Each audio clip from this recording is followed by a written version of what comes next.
response is what you would expect it to be and want it to be in a situation like this. You want massive police presence. You need that because as they're responding to the 911 calls for shots fired or for a person shot, and we learn that it's at the school, we don't really know what they're going to find or encounter until they get there. The facts of what happened, they don't even know those as they're arriving. Is there one shooter? Is there more shooters? Is this a typical, what we know to be the horrors, Dan Godwin, of a school shooting? Or is this something limited and far less, which we certainly hope and believe it is today? Yeah, certainly, Sean. Lots and lots of questions at this point. As you alluded to, the facts are very fluid at this point. We don't know the circumstances surrounding this shooting, what led up to it, what was the motive, and at this point we're still waiting to find out where the shooting occurred, whether it was inside a building at Wilmer Hutchings High School or perhaps outside in a parking lot or in a field somewhere. Our last report is that the suspect fled and ran towards the school's athletic complex, but that is not confirmed at this point. You can see, as of course, from Sky 4, as Sean was talking about, a very, very strong response from police and other first responders, paramedics. Certainly the kind of response you would want to see, you would expect to see. It does not appear what we are talking about now is an active shooter situation, but of course any kind of outbreak of violence like this in a school is going to generate the strongest possible response, and that is what we are seeing. Again, the facts of the case as we know them now.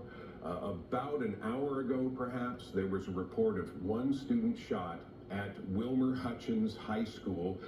That student, from what we understand, was shot in the leg, was transported to a hospital.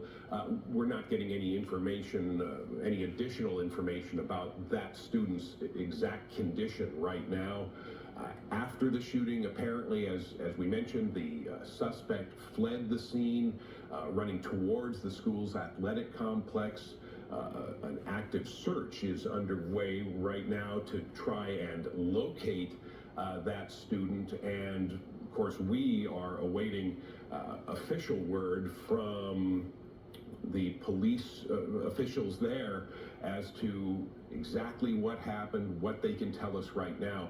But of course, they are completely focused right on tracking down the suspected shooter, and they are, as far as briefing the news media, that is something on their mind, but that's not going to be necessarily the highest priority right now.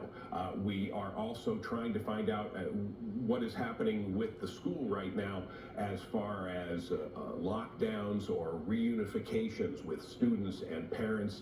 Our understanding is that there is no threat right now to anyone in the school after this shooting, but of course all of the precautions are going to be taken, and as we can see from this distance on this Sky 4 shot, you can certainly see how many vehicles are there. You can get an idea about the magnitude of this response, again, with police from different jurisdictions on the scene.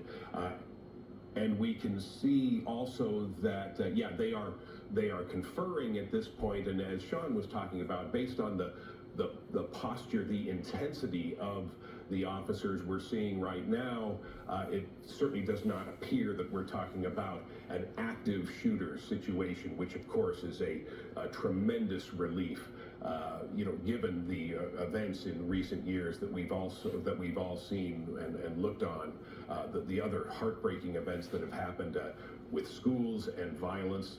Again, this is live pictures now. We've got a camera on the ground. It's one of the crews that we have sent to Wilmer Hutchings High School.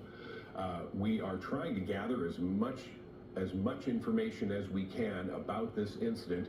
Again, maybe an hour ago, perhaps less, a report came to us of a student who was shot in the leg at Wilmer Hutchings High School, As far as where it occurred on campus, we aren't sure yet. Okay, I've been talking to one of my sources. This is unconfirmed officially from the district, but I've been talking to one of my sources inside